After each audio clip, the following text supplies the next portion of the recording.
Welcome, dear learners. Today we are going to visualize some points of the poem A Legend of the Northland by Phoebe Carey.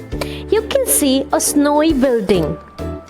This poem is also about the northern poles. This story is when Saint Peter of Lord Jesus was roaming around the North Pole. He was very hungry. These lands were fully ice-built.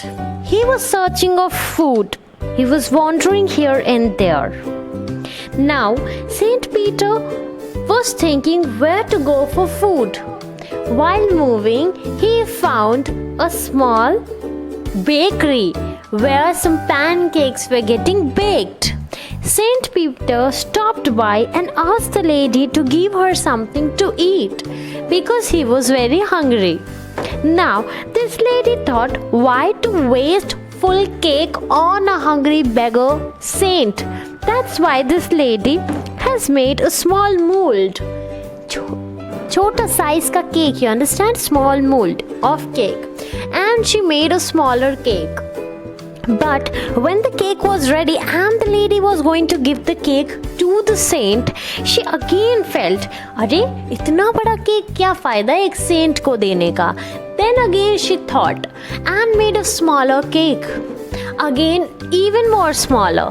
और फिर उसने एक एकदम पतले से पत्ते की तरह पतला सा केक बनाकर निकाला. वैसे तो उसको वो केक भी देने का मन नहीं था, but since Saint Peter was waiting from very long time, उसने वो केक उनको ऑफर किया. Saint Peter grew very angry. Why? Because this lady he understood the intention of the lady. Saint Peter got angrier and angrier, and now Saint Peter cursed that lady. Cursed means श्राप देना. श्राप दे दिया उस lady को कि now you will not be human being, क्योंकि तुम में इंसानियत नहीं है और इसलिए तुम्हें अब एक चिड़िया बनना होगा. उस लेडी को श्राप दे दिया और उसको बना दिया वुड पैकर कि तुमको दिन भर लकड़ी में पैक करना पड़ेगा खाना खाने के लिए. एंड देन सडनली चिमनी से होकर वो औरत ऊपर गई and she transformed into what? Into woodpecker. और तब से आज तक लोग कहते हैं कि वो वुड पैकर अभी भी वहाँ पे पैक कर रही है और खाने के लिए उम्मीद कर रही है. So this story come poem, जिसे हम बैलेड कहते हैं जब पोएम के माध्यम से स्टोरी की जाए.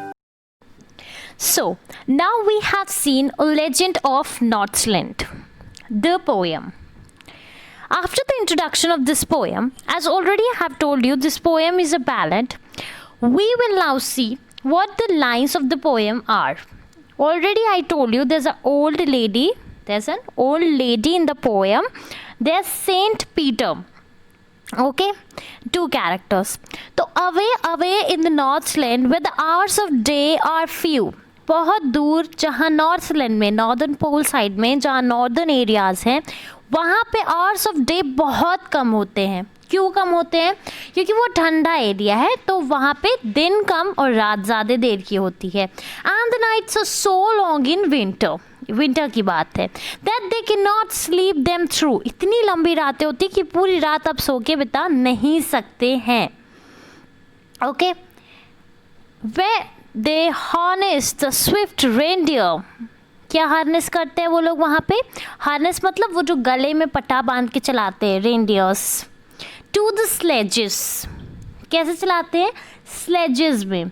आपने देखा होगा वो जो जिंगल बेल सेंटा क्लॉज आते हैं, वो सेंटा क्लॉज कैसे आते हैं? एक रेनडियर में जो एनिमल होता है वहाँ का, वो एक्चुअली नॉर्दर्न अमेरिका में ज़्यादा होते हैं, वहाँ के नेटिव होते हैं वो रेनडियर्स.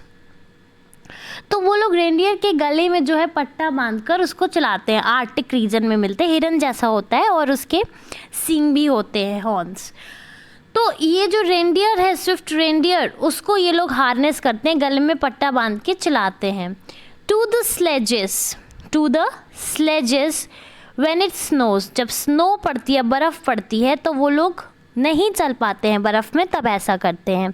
इन द फनी फरी क्लोथ. और पोएट को जो उनके कपड़े हैं वो बहुत फ़नी लग रहे हैं, फरी कपड़े पर पहनते हैं वो लोग, वहाँ पे वो लोग एक क्यूरियस स्टोरी सुनाते हैं। कैसी स्टोरी? क्यूरियस स्टोरी, कहा सुनी वाली बात है। I don't believe it's true. अब पोएट अपने साइड से सेफ साइड में जाना चाहते हैं, कहते हैं I don't believe it's true and but ये बता क्यों रहे हैं? I am telling you, you may learn a lesson, इसलिए एक सबक के लिए आपको बता रहे हैं। Once when the good Saint Peter lived in the world below and walked about it, preaching just as he did, you know. Saint Peter आपको पता होगा क्या काम करते थे? इधर उधर जाके, जीसस के डिसाइपल थे और इधर उधर जाके लोगों में ज्ञान बांटते थे, प्रीचिंग करते थे। तो एक बार वो यहाँ पे नीचे धरती पर क्या कर रहे थे? गुजर रहे थे, भ्रमण कर रहे थे और चलते चलते काफ़ी थक गए थे। He came to a door in travelling round the earth, और इस ट्रैवलिंग राउंड द अर्थ में वो एक बार एक दरवाजे पे आए कॉटेज के, where a little woman was making cakes and baking them on the hearth. Cake bake कर रही थी और जो अंगीठी है उस पर सेक रही थी।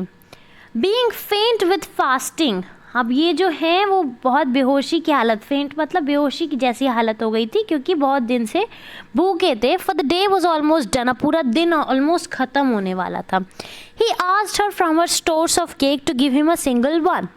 अब आप राइमिंग स्कीम देख सकते हैं, fasting done one, fasting cakes rhyming नहीं है तो ABCB, ये है राइम स्कीम। तो वो एक केक मांगते हैं उनके स्टोर ऑफ केक से। ये आपकी NCERT बुक का पेज है, अगर आपके पास बुक होगी तो आपको ऑब्वियसली पता होगा। So she made a very little cake. अब किसी को दान में देना है तो वो एक बहुत छोटा सा केक बनाती है और बेक के लिए रख देती है, पर जब वो बेक होता रहता है तो उसको देख के सोचती है ये केक देने के लिए बहुत बड़ा है। अब वो दोबारा गूंथती है, केक के लिए दूसरा डो बनाती, नीड करती है, गूंथना कहते हैं नीड इट को, and still a smaller one. पर इस बार जब वो फिर देखती है तो उसको वो उतना ही बड़ा लगता है जितना पहला वाला था। अब वो क्या करेगी? अब वो एकदम जैसे आप आटे से थोड़ा सा स्क्रैप निकाल ले, हल्का सा आटा, वैसे हल्का सा निकालती है, उसको एकदम रोल कर देती है, फ्लैट, एकदम फ्लैट कर देती है, वेफर की तरह पतला, और फिर उसे बेक करने के लिए रखती है। पर अभी भी उसको उससे संतुष्टि नहीं मिल रही है और वो सोच रही है कि ये देने के लिए जो केक है ये बहुत ही ज़्यादा बड़े साइज का है। For she said my cake that seems too small when I eat for myself yet too large to give them away. So she put them on the shelf. अब वो कहती क्या है?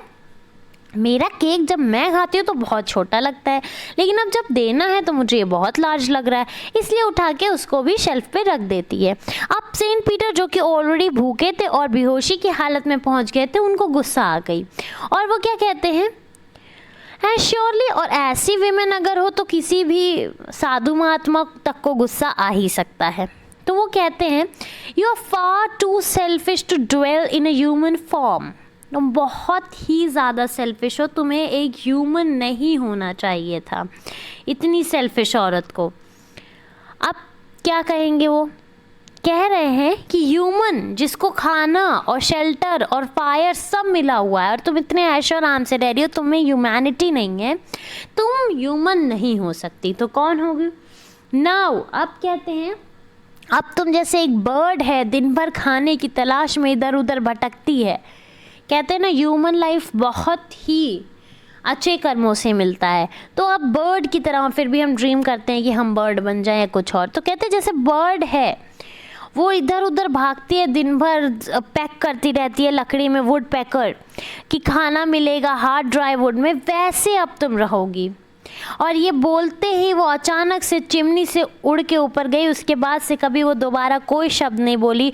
और बाहर जो निकला वो कौन थी? एक वुड पैकर थी। क्यों? क्योंकि जो औरत थी वो किस में बदल गई थी? एक बर्ड में बदल गई थी। अभी भी जो उसकी स्कारलेट कैप थी वो उसके हेड पे थी, that was left the same, और बाकी कपड़े जो है वो जल गए थे उस चिमनी में, black as coal in the flame.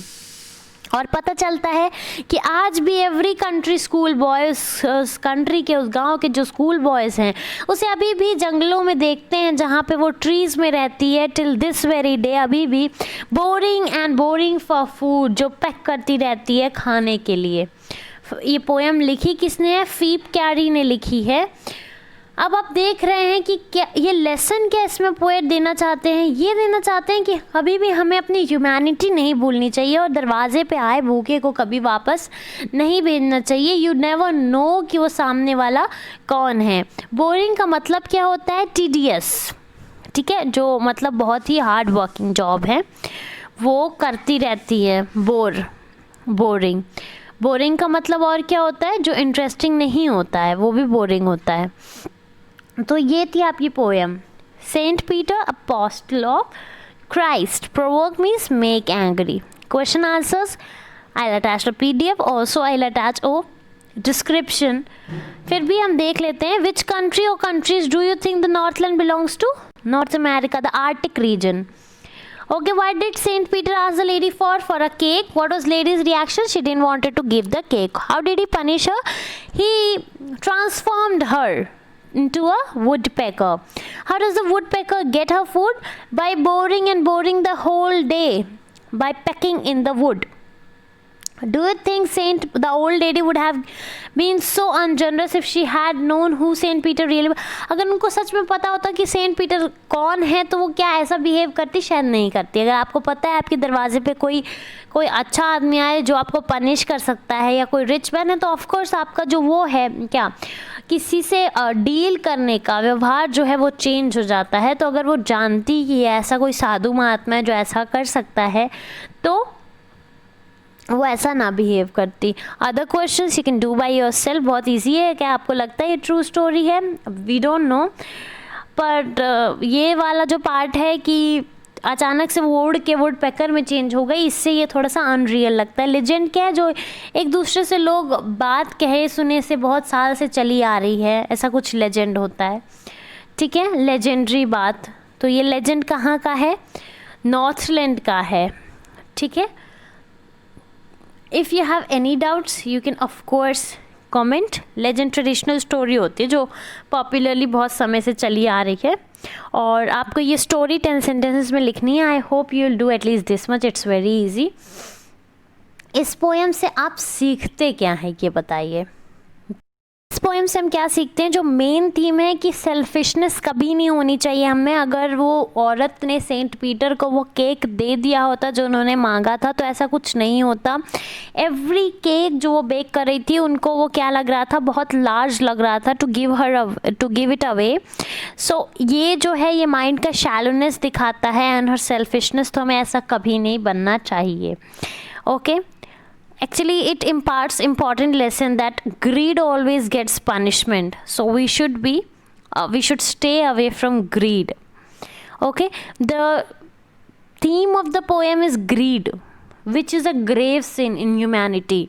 इंसानियत में बहुत बड़ा पाप होता है greedy people कभी भी blessing और comfort नहीं डिज़र्व करते हैं ह्यूमन लाइफ का, ऐसा सेंट पीटर ने बोला। That's all for this poem. I hope this poem helped you to learn something and you understood the poem. That's all. Thank you.